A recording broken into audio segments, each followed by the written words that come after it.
It's a Wednesday edition of Orange and Blue today. And yeah, Bo Nix is celebrating. I think the Broncos are celebrating, Mace, some salary cap information that's got the NFL buzzing and the Broncos essentially paying off Russell Wilson for free. Yeah, I mean, not too much because this is one of those things where, hey, it's good news for everybody, right? At least everybody who wants to spend money. But having that salary cap bump that maybe it's perhaps a little bit higher than expected. I mean, this is not like whoa, oh my goodness, this is $10 million higher than we thought it was going to be. It's not at that level, but just a slight bit higher than maybe you thought going in. You are feeling pretty good. But again, everybody gets that. So that means any salary cap increase means that everybody's price goes up, and then you have to adapt accordingly. Yeah, it goes up for everybody, and there's teams with lots and lots of cap space. The Broncos are fine with their cap space, even with paying Russell Wilson the dead money. But today's news, Mace, let's go over it and then ask the question, how can this salary cap increase help the Broncos stack the roster around Bo Nix? I always love what has been said this offseason, and I believe it was GP, Greg Penner, saying it. Yep. Might have been the other GP, George Payton. We'll be aggressive if we need to be, but our plan is to draft and develop. Paraphrasing, but that's the summary. Bingo. Draft and develop. But that's not even just GP. That's going all the way up to the big GP. The other GP. Yes. There's a GP, and then there's a GP above the GP. With capital letters. Yes. So you're saying that the lower GP is lowercase letters. Like E. Cummings, George Payton. George R. Martin, George Payton, and Greg Penner, excuse me. Everybody's George. Everybody's GP. Greg Penner on that same page, and I like it. So even with the salary cap increase, which increases for everybody, it gets some teams closer to being out of the hole. New Orleans has got to be celebrating because now they're like, yay, we're only $30 million over the salary cap right now. Mm-hmm. But with the Broncos, that money, in a way, Mace, do you think it washes away the Russell Wilson deal? You could say technically it does, because if you're kind of viewing it and saying, "Oh, we don't want to feel as bad about it." I mean, if that gets you through the night, sure. The fact that everybody gets this, I don't think it does. Right now, what is interesting, speaking of the Russell Wilson deal, of course, the Broncos took the big hit last year. That was $53 million of a nearly $89 million dead money hit overall. They have $32 million for this year of dead money for Russell Wilson heading in on the salary cap for 2025. You get a bit more dead money because of cutting Greg Dulcich as well. Right now, the Broncos sit fifth in the league in dead money, and I mean like fifth highest dead money figure. So they're fifth from the bottom, as it were. But here's the thing: you're going to see that change because teams are going to move on from players in the next few weeks, and there may be some big dead money figures kicking in to where the dead money average ends up being somewhere in the 20s to 30s in terms of millions of dollars on this year's cap. So are the Broncos going to add that much in dead money based on the contracts they have? I'd say probably not. I think the dead money figure will move a little bit. I think you may see some moves on the fringe, for example, but I don't think we're talking about all of a sudden the Broncos having $45 million or $50 million in dead money. I think maybe what you're talking about is the dead money figure adding $1 million or $2 million, perhaps. If that, I mean, for example, like if you really wanted to refresh at tight end, you could, cut Adam Troutman and create and have $2 million of dead money to create $2.5 million of cap savings. But why would you do that when you don't know what you're getting at tight end and when you value his leadership, right? Right. I mean, you could gain $1 million in, or you'd have $1 million in dead money and gain a little over $4 million in cap space if you cut PJ Locke. But why we should do that unless you've got somebody clearly better coming into the equation. I mean, I think probably the big conversation is what happens with Courtland Sutton. And if you did decide to refresh at wide receiver number 1, if you did end up adding something substantial to the dead money figure, that's probably where it would come, whether you traded him or moved on from him. And if Courtland Sutton's on this team, Cease, I don't think you're going to see a dead money figure that's going to open any eyebrows, even when you've got Russell Wilson's contract still lingering for another year. Right. And Alex Singleton worked into this mix as well. I believe, Mace, correct me if I'm wrong, and math was hard for me. So if you move on from PJ Locke and Alex Singleton, you're getting roughly $9 million in cap space. And again, I could be wrong on those numbers, but I believe was the numbers I went over today. Nearly $10 million. It's actually above $9.5 million. So you're getting nearly $10 million, and you would be creating $2.33 million in cap space. Or what are you doing at inside linebacker then? What? Yeah. What are you doing? Those are 2 starters. And the fact is, I mean, if you cut Alex Singleton and then let's say you don't re-sign Cody Barton, or you don't re-sign Justin Sternad, are you resetting completely at linebacker? I mean, I guess that's so. To just throw a couple of names out there, Zach Bond, Nick Bolton. I mean, do you just want to go whole hog at linebacker and bring them both in and move on completely and reset at linebacker? I don't think that's the case. And the one thing I'll say for Zach Bond, although he's intriguing, is that he's not going to be playing behind the best defensive line in football. All respect to the Broncos defensive line. If you bring him in, he's not going to have those Goliaths in front of him like he did in Philadelphia. Yeah. It's a big difference there. So cutting guys, making cap space, but what for? And based on how much you want to be a player in the market. I think if they make one big swing, Mace, and tell me if Courtland restructuring or giving Courtland a new deal fits into this. I think it's restructuring Courtland and getting one of those linebackers, probably Bolton, because if you're Zach Bond, do you want to leave Philadelphia?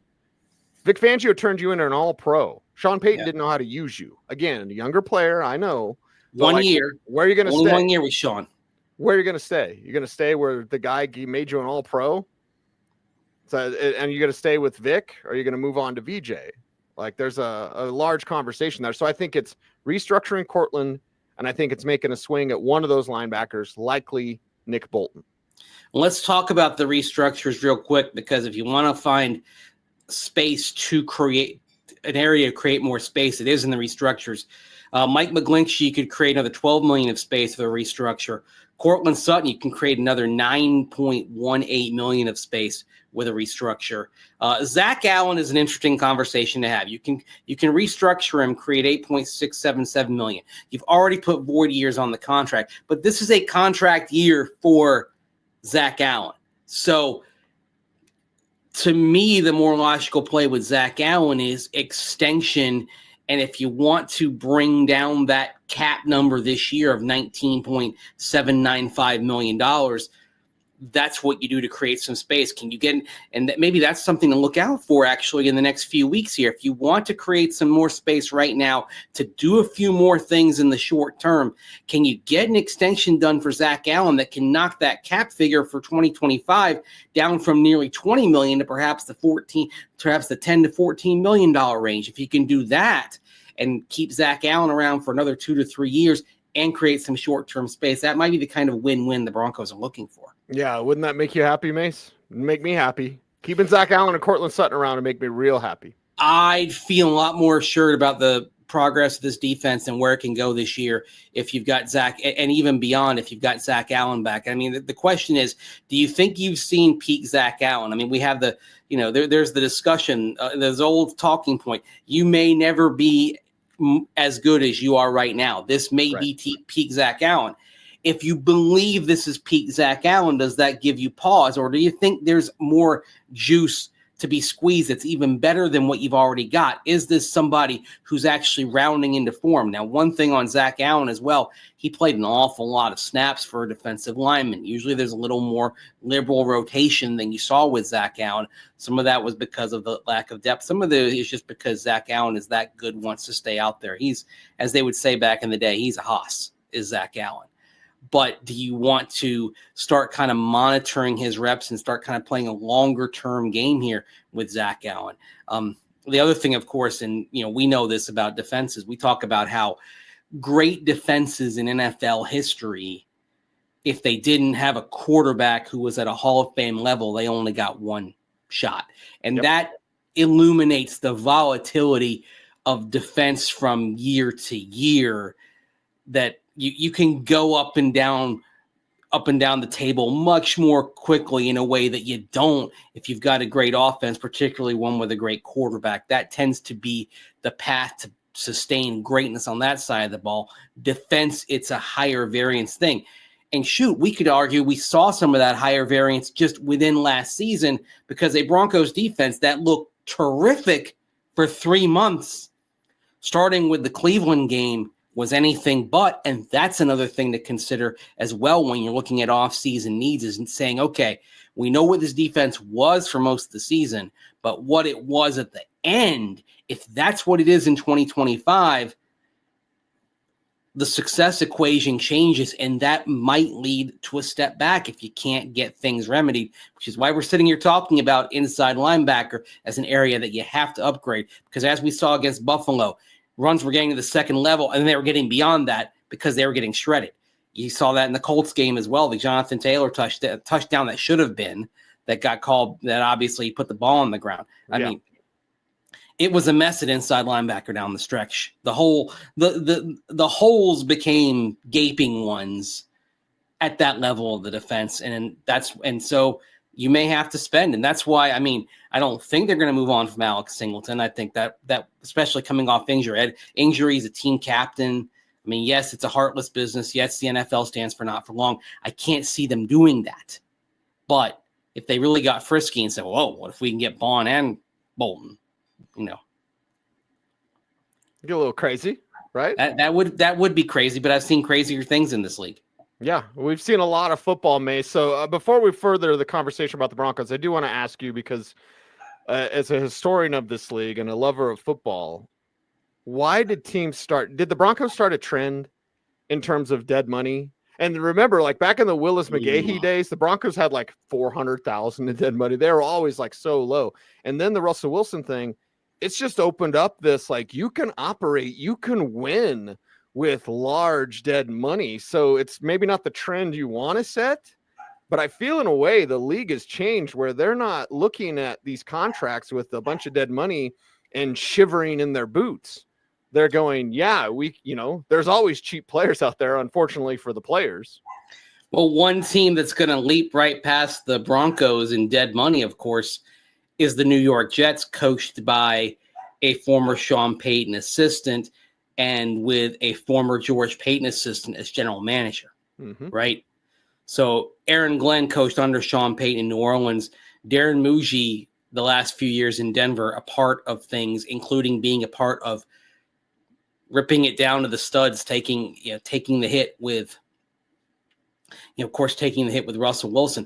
Now you imagine with Aaron Rodgers, they're going to try to divide that over a couple of years on the post-June 1 designation, just like the Broncos did with Russell Wilson. But the Jets are going to swallow a pill this year, just like the Broncos did. The one I am curious about as well is New Orleans, where Sean Payton's best friend in the business, Mickey Loomis, is the general manager, and the Saints have been famously, and I would say hilariously, resistant to swallowing the pill, taking the medicine they need to do to get their cap in order.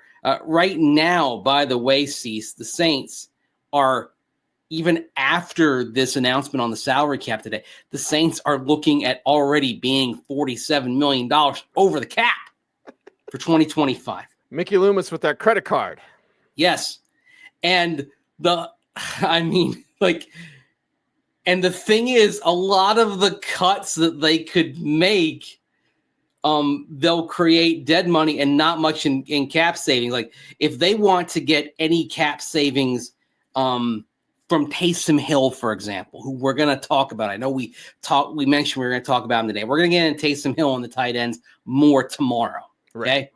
So the Saints really can't cut Taysom Hill with a 2025 5 designation only. Because if they do that, Cease, they're going to create, they're going to only get $277,000 of cap savings while creating a huge dead money figure, $17.7 million.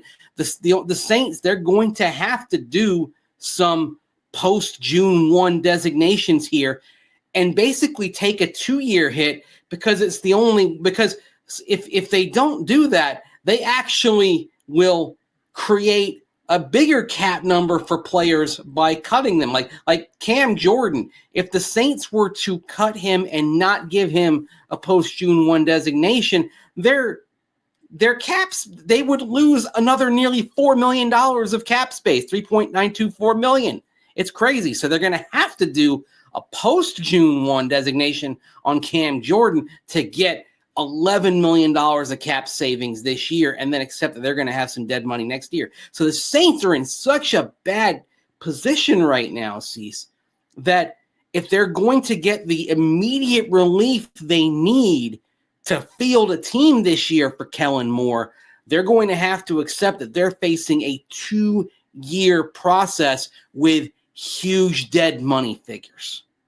The Broncos, at least, were able to kind of, with Russell Wilson, minimize the damage in 2025 to where if they don't go making a lot of moves this year, their dead money figure, if it ends up being about $36 million, that's not what you want, but it's not something where it's going to be like, they're screwed. I mean, right. Shoot, if they end up with about a $36 million dead money figure, you're probably talking about the Broncos ending up at their 5th right now. I think they end up 10th or 11th probably, depending on what other teams do.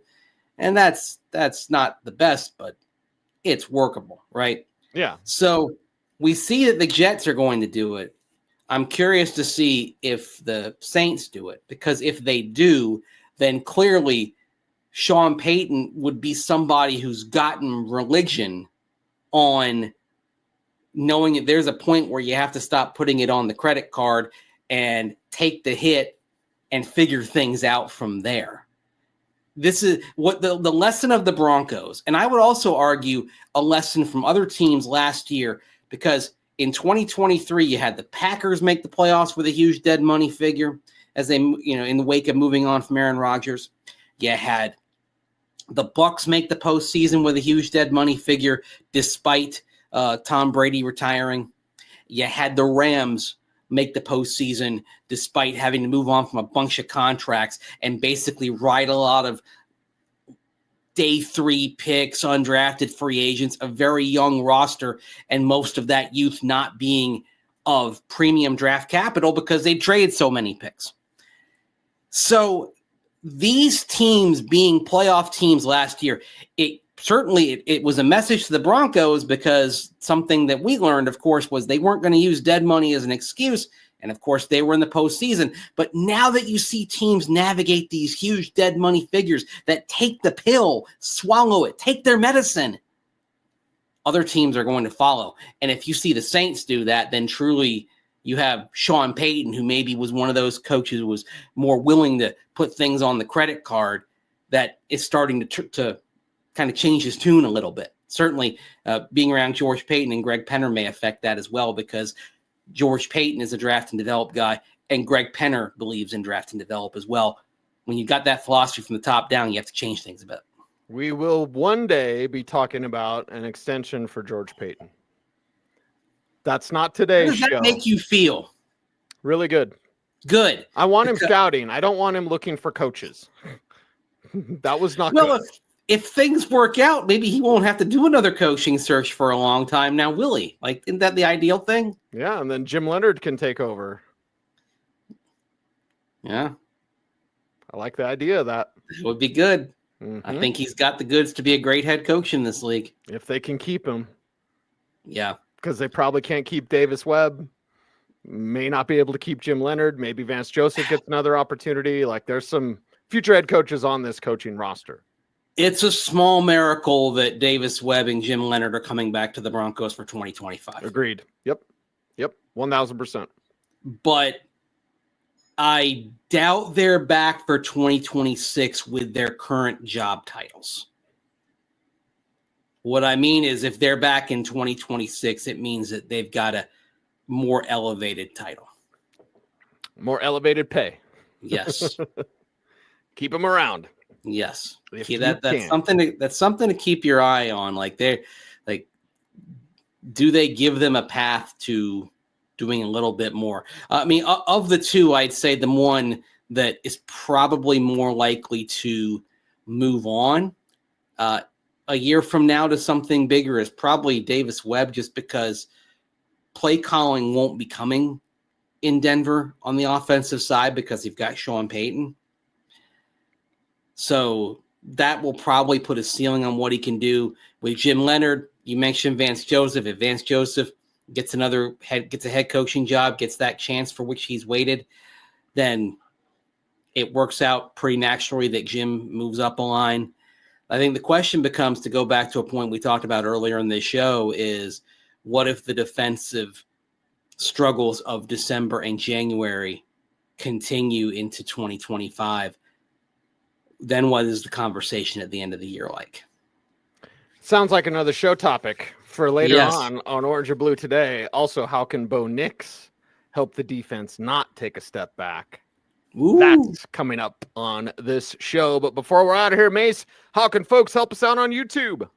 Like, comment, share, subscribe, and hit that notification bell. Oops. Ding. Ding. So that you never miss vid. Damn, that was good. All right. Zoom high five for Andrew Mason. He's Andrew Mason. You follow him on all the socials at Mace Denver. I'm at Cecil Amy saying OBT's BFD. Thanks for watching. Stay tuned and stay frosty.